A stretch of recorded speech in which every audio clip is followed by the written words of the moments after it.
আসসালামু আলাইকুম।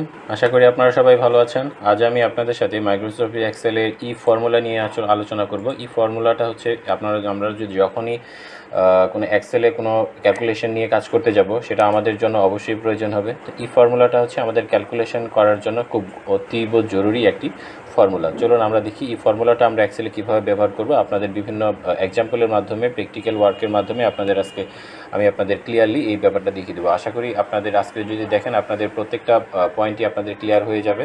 তো আপনারা স্কিপ না করে আপনার মনোযোগ সহকারে দেখতে থাকুন, দেখবেন আপনাদের ইফের ব্যাপারে আপনাদের এক্সেলের যত কাজ আছে সবগুলো আপনাদের ক্লিয়ার হয়ে যাবে। তো আমি আপনাদের যেটা দেখাচ্ছি সেটা হচ্ছে যে একটা এক্সাম্পল আমি আপনাদের এখানের জন্য রেখেছি। তো এর জন্য আমি আপনাদের সাথে হচ্ছে যে কিছু ডামি ডাটা অলরেডি নিয়ে রেখেছি। সেই ডামি ডাটাটা আপনাদের জন্য অবশ্যই লাগবে। তো এই ডামি ডাটা তো এর উপর বেস করে আমি এখানে হচ্ছে কিছু ইনফরমেশান আমি অলরেডি হচ্ছে যে রেখেছি। অ্যাভারেজ একটা ভ্যালু বের করেছি, কারণ আপনারা অলরেডি জানেন কীভাবে অ্যাভারেজ ভ্যালু বের করা লাগে। তারপরে আমি আবার হচ্ছে যে এখানে আমি আপনাদের দেখাচ্ছি অ্যাভারেজ ভ্যালুর জন্য অ্যাভারেজ এখানে শব্দটা লিখতে হবে। তো অ্যাভারেজ হচ্ছে ফাংশনটা লেখার পর তারপর যে সময় আমি আপনাদের এই রেঞ্জটা যে সময় চিনিয়ে দেবো প্যারেন্থেসিসের মাঝখানে, সে সময় সে অটোমেটিক্যালি অ্যাভারেজটা নিয়ে ফেলবে। তারপরে আমি এখানে যদি ক্লিক করে ডাবল সাইন করে দিই, নিচে সবগুলো অটোমেটিক্যালি অ্যাভারেজ বের হয়ে যাবে। তো আশা করি অ্যাভারেজের ব্যাপারটা আপনারা এখন ক্লিয়ার হলেন। তো এখন আমি এটাই যে করেছি সেটা হচ্ছে যে আমি আবার আপনাদের সাথে এটা করি। এখানে আমি যদি কোনো এই ফাংশন দেই, ফাংশন দেওয়ার পর হচ্ছে এখানে একটা প্যারেন্থিস আছে। প্রথমে আমি একটা লজিক দিব। সাপোজ হচ্ছে যে লজিকটা হচ্ছে যে এই লজিকটাই দিলাম, G3 ইজ গ্রেটার দেন 60। আমি একটা অ্যাভারেজ হচ্ছে বের করব। যদি G3 যদি 60 চেয়ে বড় হয়, তাহলে হচ্ছে যে একটা রেজাল্ট দেবে, সে হচ্ছে যে অ্যাটেন্টিভ। তাহলে সে একটা এখানে রেজাল্ট আসবে, সে হচ্ছে যে অ্যাটেন্টিভ স্টুডেন্ট। আর যদি হচ্ছে 60 নিচে থাকে, তাহলে আমরা বুঝে নেব সে অ্যাটেন্টিভ না, সে হচ্ছে নন অ্যাটেন্টিভ। তাহলে সে এখানে এরকম একটা রেজাল্ট রিপ্রেজেন্ট করবে, নন অ্যাটেন্টিভ। আমরা এখানে যা চাবো, ক্যালকুলেশনটা হচ্ছে এরকমই একটা জিনিস, লজিকটা। কারণ লজিক আমরা যখনই যেটা রিপ্রেজেন্ট করতে চাবো তখনই সেটা রিপ্রেজেন্ট করতে পারবো। তো সেই দিক থেকে আমাদের লজিকটা আমরা যেভাবেই চাবো লজিকটা সেভাবে রিপ্রেজেন্ট করে দেবে। তো এখানে আমি যেরকম চাচ্ছি 60-র উপরে যে একটা স্টুডেন্টকে মার্ক করার জন্য সে হচ্ছে হয়ে যাবে, তাকে অ্যাটেন্টিভ বলা হবে। সেই দিক থেকে হচ্ছে আমরা যে সময়ই হচ্ছে 60 নিচে চলে আসবে, তাকে আমরা বলে দেবো নট অ্যাটেন্টিভ। তো আমরা এটা যে সময় নিচে ক্লিক করবো, সে সময় আমাদের নিচে সবগুলোতেই চলে আসবে। তারপরে আমরা এখানে হচ্ছে কোনোটাই নট অ্যাটেন্টিভ নাই, সবগুলো অ্যাটেন্টিভ লেভেলে চলে আসছে। তো দেখি আমরা কোনোটা নট অ্যাটেন্টিভ পাই কি না। তো সেটা পাওয়ার জন্য আমি এখানে হচ্ছে যে বাই চান্স হচ্ছে বাই ডিফল্ট আমি ম্যানুয়ালি কারেকশন করে এখানে হচ্ছে যে 58 করে দিই, দেখি কী আসে। নন অ্যাটেন্টিভ চলে আসছে।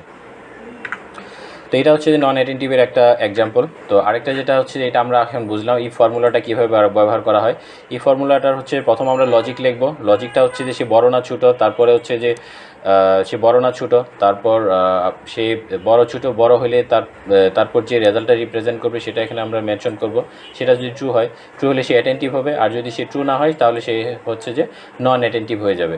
যেটা এখানে হচ্ছে যে এখানে আমরা 58 লেখার পর যেটা আনসার আসছে সেটা হয়ে যাবে ফলস, নন অ্যাটেন্টিভ হয়ে যাবে। তো আশা করি এই টেক্সটটা অবশ্যই মনে রাখবেন। ইফের ক্ষেত্রে প্রথম লজিক আসবে, লজিক আমাদেরকে মেনশন করতে হবে। তারপর লজিক যদি পাস করে তাহলে ট্রু ভ্যালু, পাস মানে হচ্ছে যে ট্রু ভ্যালুটা আসবে, যেটা আমরা রিটার্ন করতে চাচ্ছি সেটা দিব। তারপর যেটা আমাদের হচ্ছে রিটার্ন অপোজিট যে আনসারটা থাকবে, সেই অপোজিট আনসারটা এখানে চলে আসবে। তো আশা করি হচ্ছে ইফের পোর্শনটুকু আমরা এখন বুঝলাম। তো এখন ফর্মুলার এই নেস্টেড ইফ মানে হচ্ছে একটা কন্ডিশনের ভিতরে অনেকগুলো কন্ডিশন যদি আমরা দিতে চাই তাহলে কীভাবে দিব, সেক্ষেত্রে সেই জন্যই আমরা এখানে একটা ক্যালকুলেশন করব। তো সেটার জন্য আমরা এখানে একটা কাজ করি, সেটা হচ্ছে আমরা যে সময় কোনো রেজাল্ট মার্কশিট বের করি সেটা দিয়ে আমরা নেস্টেড ইফটা বের করি। তারপরে আপনারা সহজে বুঝবেন যে আসলে নেস্টেড ইফ এবং মাল্টিপল কন্ডিশনটা ইফের মধ্যে আমরা কীভাবে ব্যবহার করব।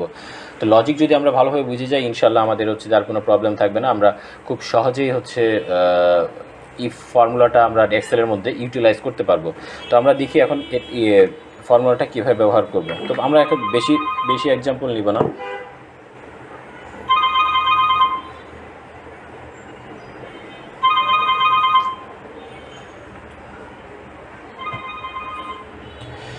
তো আমরা বেশি কোনো ফর্মুলা নিব না। তো আমরা হচ্ছে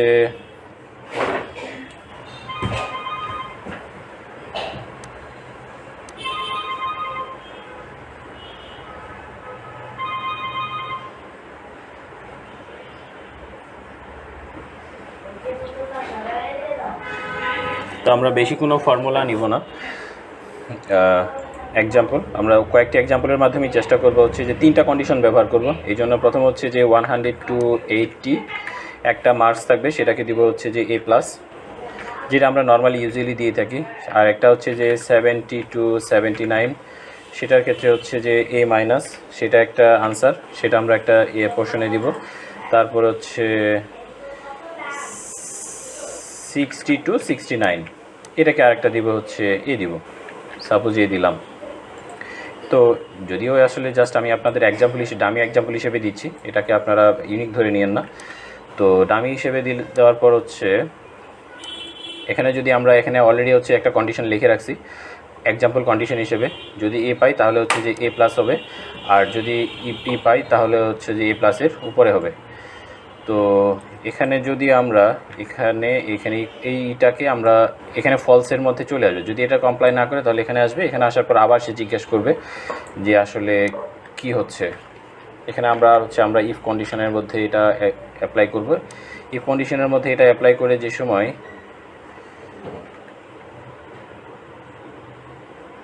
তারপর আবার ভিতরে চলে আসবে। এরপরে যদি দেখে যে ইফ এটা 60 70,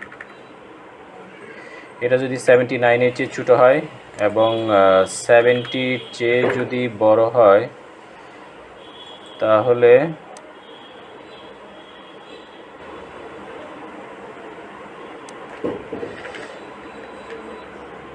তাহলে হচ্ছে যে এটা কি রিপ্রেজেন্ট করবে, এটা রিপ্রেজেন্ট করবে হচ্ছে A-, এ রিপ্রেজেন্ট করবে। তারপর আবার একটা লজিক দিব, যদি এরপরে যদি না যায় তারপরে সে আরেকটা লজিকে চলে যাবে। এখানে আমরা আরেকটা ইফ দিব,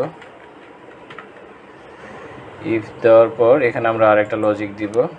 সেই লজিকটা হচ্ছে এটা হচ্ছে আমাদের 69-এর চেয়ে কম হবে আর 60-র চেয়ে বেশি হবে। তো এই ধরনের কন্ডিশনের ক্ষেত্রে এটা আমরা হচ্ছে এ পাবো, এদের ক্ষেত্রে A- দিব আমরা।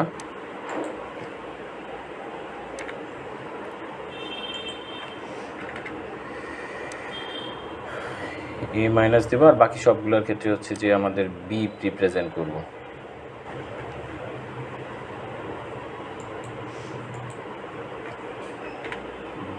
সাপোজ সবগুলোর ক্ষেত্রে আমরা বি দিব।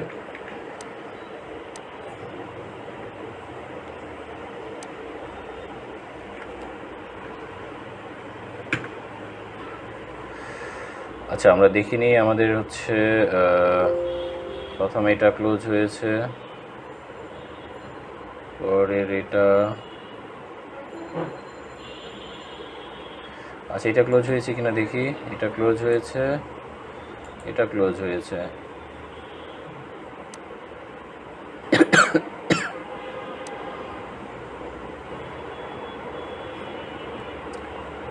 তারপর এটা ক্লোজ হয়েছে, এটা ক্লোজের পর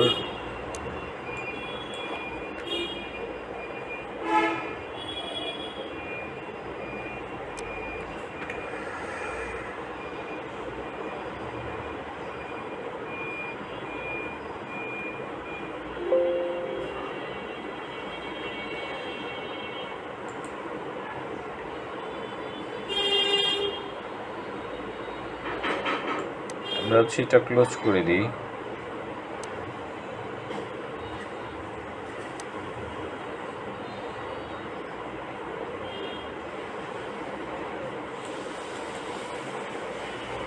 এটা ওকে, এটা ওকে, এটা ওকে। এখানে একটা প্যারেন্থেসিসগুলো খুব হিসাব করে দিতে হয়, তা নাহলে হচ্ছে আপনার রেজাল্ট নিবে না। এখানে দুইটা,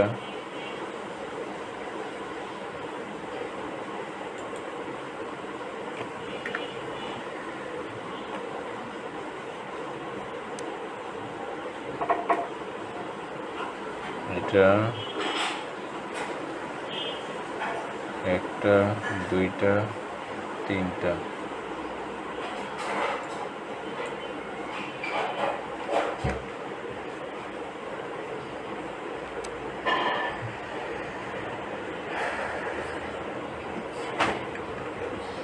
হ্যাঁ, এই যে আমাদের ইনপুটটা চলে আসছে, সেই যে সময় এটা 76-এর ভিতরে আসে সেই সময় এটাই দিয়ে দিয়েছে। তো আমরা যদি দেখি এখন হচ্ছে বুঝতে পারবো, এই যে যেটা 50 নিচ্ছে সবগুলো রেজাল্টই আমরা বুঝে ফেললাম এখন। তো প্যারেন্থেসিসটা যে সময় আমরা দেবো সেই সময় আমরা একটু হিসাব করে দিব যে ক্লোজিংটা ঠিক আছে কিনা, কারণ সিম্বলের ক্ষেত্রে অবশ্যই ক্লোজিংটা ঠিক রাখবে। তো আরেকটা যেটা আমরা ট্রেনের ক্ষেত্রে একটা ফর্মুলা দেখি, যেমন হচ্ছে আমরা এটার মতো করেই একটা ফর্মুলা দেখব, যেটা একটা জিনিস যেটা হচ্ছে যে খুব আমাদের দরকার হবে। আমরা এখানে তো হচ্ছে আমাদের টোটাল সিট হচ্ছে 60। তো এটা আমাদের একটু খেয়াল করার লাগবে। তো আমাদের এখানে এটা টোটাল সিট নাম্বার আমরা এখানে ট্রেনের মাধ্যমে দেখব, ট্রেনের মধ্যে এতজন পার্সন এটা উঠছে। তো আমরা একটা চিন্তা করব যে এখন বের করার চেষ্টা করব যেটা ওভারবুক হয়ে গেছে কিনা হচ্ছে যে বুকড আছে। ফুল বুক মানে হচ্ছে যে কোয়ান্টিটি ফিল আপ মানে হচ্ছে 600-র মধ্যে 600 আছে। আর হচ্ছে সিট অ্যাভেলেবল মানে হচ্ছে এটা এখানে যেমন এখানে 680-র মধ্যে 300 সিট এখানে দেখাবে সিট অ্যাভেলেবল। আর ফুল বুক মানে হচ্ছে সেখানে ওকে আছে। ওভার বুক মানে হচ্ছে যেখানে 300 জন থাকার 750 জন থাকার কথা, যে 700 জন এখানে হচ্ছে 710 জন আছে, সেক্ষেত্রে হচ্ছে যে ওভারবুক দেখাবে। তো এটা এইরকম একটা আমরা এখন অ্যান্সার রিপ্রেজেন্ট করার চেষ্টা করবো ইফ দিয়ে। তো সেটার ক্ষেত্রে আমরা কীভাবে করবো চলুন আমরা একটু দেখি। প্রথম আমি হচ্ছে একটা লজিক দিব, সেই লজিকটা হচ্ছে অ্যান্ডই দিই। অ্যান্ড আমাকে এখানে দুইটা কন্ডিশন ব্যবহার করতে হবে।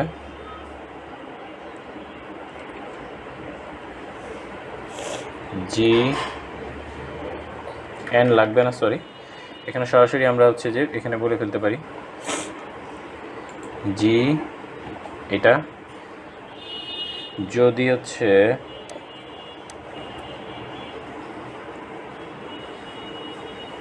এটার থেকে এটা যদি M1 যদি এটা পার্সেন্ট যদি এটা থেকে বড় হয় তাহলে আমরা কি রিপ্রেজেন্ট করব, এটা রিপ্রেজেন্ট করব হচ্ছে, যদি এই ধরনের ক্ষেত্রে এটা রিপ্রেজেন্ট করি তাহলে এটা রিপ্রেজেন্ট করব হচ্ছে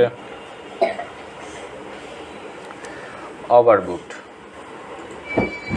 এই যেটা 710 জন হয়ে গেছে যেটা, এটা হচ্ছে আমরা ওভারবুক রিপ্রেজেন্ট করব।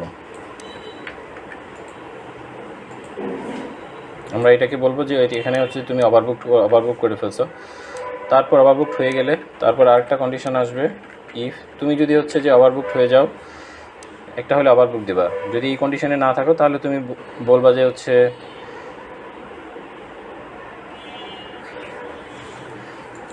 এই এম যদি এম ইকুয়াল এটা হয়, যদি এটা সমান হয় তাহলে আমি বলবো যে ফুল বুকড। তাহলে আমরা কি বলবো, এটাকে বলবো হচ্ছে ফুল বুকড, এটাকে আমরা বলবো ফুল বুকড। যদি এই কন্ডিশনে অ্যাপ্লাই হয়ে যায় তাহলে হচ্ছে আমরা অলরেডি হচ্ছে আরেকটা প্যারেন্থেসিস দিয়ে দিই প্রথমটা। এই কন্ডিশনটাকে মধ্যে যদি না থাকে তাহলে আরেকটা কন্ডিশনে আসবে, সেই কন্ডিশনটা অবশ্যই কমপ্লাই করবে। সেই কন্ডিশনের মধ্যেও আমরা বলে দিই ইফ, আমি এখানে ইফ বলে দিলাম। এটাকে বলা হয় নেস্টেড ইফও। একটা ইফের মধ্যে যদি অনেকগুলো ইফ থাকে সেখানে নেস্টেড ইফ। তাহলে আরেকটা কি হবে, M3 যেটা M3 is less than M, যদি এটার কম হয় তাহলে হচ্ছে যে তাহলে এখানে আমি ওনাকে বলে দিব হচ্ছে আপনি রিপ্রেজেন্ট করেন এটা হচ্ছে যে সিট অ্যাভেলেবল, সিট আরও আছে, সিট অ্যাভেলেবল। এরপরে যদি কোনো প্রবলেম থাকে তাহলে হচ্ছে আমি এখানে বলে দিব নাথিং, এখানে আর কিছু বলা দরকার নাই, এখানে এটা আসবে। যেমন এর ছেড়ে 700 থেকে ট্রেনের ভিতরের 700 জন জায়গার আছে, সেখানে 710 জন আছে। তো এখানে হচ্ছে যে 10 জন বেশি হয়ে গেল, ওভারবুকড হয়ে গেছে। আমরা নিচেরগুলো দেখি সেম আনসার দেয় কিনা। যেমন এটা হচ্ছে যে সিট অ্যাভেলেবেল আছে এটা বলতেছে, তারপরে এটা বলতেছে সিট ফুললি বুক মানে হচ্ছে যে সমান সংখ্যক সিট হয়ে গেছে। এটা যদি হচ্ছে 590 হইতো তাহলে কি হইতো, সিট অ্যাভেলেবেল হয়ে যেত। তো আশা করি আমরা ইফের কন্ডিশনটা নেস্টেড ইফ এবং নেস্টেড ইফের কথা এখন আমরা এক্সপ্রেশনগুলো একটু বুঝে নিই। এক্সপ্রেশনগুলো বোঝার পর যদি আমরা দেখি যে পেপারগুলো টপিক্সটা ক্লিয়ার হয়ে যাচ্ছে তাহলে আমাদের আর কোনো প্রবলেম থাকবে না। তো সিঙ্গেল ইফের ক্ষেত্রে হচ্ছে প্রথম আমরা একটা কন্ডিশন লজিক করব, তারপরে হচ্ছে লজিকের যেটা কন্ডিশন ট্রু হলে যেটা আনসার দিবে সেই আনসারটা এখানে লিখবো, তারপর কমা দিয়ে আরেকটা লজিকে ট্রু না হলে যে আনসারটা দিবে, মানে ওই লজিকটা কমপ্লেন না করলে যে আনসারটা রিটার্ন করবে সেটা লিখবো। আর এটা নাম্বার কিনা সেটা কনফার্ম করার জন্য এই ফাংশনটা ব্যবহার করব। আর নেস্টেড ইফ তো বুঝলামই, এখন মাল্টিপল কন্ডিশন থাকলে যেভাবে আমরা ব্যবহার করলাম উপরে সেভাবে আমরা ব্যবহার করতে পারবো। আচ্ছা, আরেকটা হচ্ছে যে আমরা ইফস ব্যবহার করেও হচ্ছে আমরা এটা ব্যবহার এই নেস্টেড ইফ এবং মাল্টিপল ইফটা ব্যবহার করতে পারবো। তো সেক্ষেত্রে আমাদের একটা হিসাব একটু কী করতে হবে, সেটা হচ্ছে যে আমাদের কন্ডিশনটা সরাসরি এখানে লিখে দিতে হবে। যেমন হচ্ছে B2 ইজ গ্রেটার দেন 150, যদি 50 বড় হয় তাহলে 10%ই করতে হবে। B2 যদি সমান হয় তাহলে 101, আর 7% হলে এর হলে 7%, আবার যদি এত পার্সেন্ট 151 থেকে বড় হয় তাহলে এত। এভাবে সরাসরি কন্ডিশনটা লিখে দিলেই হয়ে যায়, ওই সময় আর লাগে না। আরেকটা যেটা হচ্ছে যে লেট ফাংশন যেটা এই ইফের ক্ষেত্রে ব্যবহার করা হয়, অথবা যে কোনো সেটার ক্ষেত্রে লেট ফাংশনটা ব্যবহার করা হয়, কিন্তু লেট ফাংশনটা আপনারা সেই সময় ব্যবহার করবেন যে সময় আপনাদের এটা মাইক্রোসফট অফিস 2021 ব্যবহার করবেন। তো এই জন্য আমি আপনাদের এটা দেখাতে পারলাম না। তো এটার যে ক্ষেত্রে আপনারা হচ্ছে লেট কোনো একটা পোর্শন ধরে নেবেন, সেটার সাপেক্ষে আপনারা যেটা ধরে নিয়েছেন, যেমন থ্রেশহোল্ড বি, এখানে 1000 আর B2 এটাকে ধরে নিয়েছেন sales is greater than threshold, মানে হচ্ছে আমি সেলসটা যে সময় 1000-এর বেশি হবে সে সময় হাই সেলস, আর তা না হলে লো সেলস। এই ধরনের ক্যাটাগরি ব্যবহার করে আমরা লেট শব্দটা ব্যবহার করতে পারবো। আশা করি আপনাদেরকে আমি আজকে ইফের যে ক্রাইটেরিয়া এবং রাইট ইউটিলাইজেশন প্রসেস সেটা আমি আপনাদের দেখাতে পারলাম। আশা করি আপনাদের ভালো লেগেছে। তো যদি আপনাদের কোনো উপকারে এসে থাকে তো আমার চ্যানেলটি অবশ্যই সাবস্ক্রাইব করে দিবেন, এবং আপনাদের কোনো সমস্যা হলে অবশ্যই আপনারা বলবেন, আমি চেষ্টা করবো আপনাদেরকে আরও ডিটেলস বলে দেওয়ার জন্য।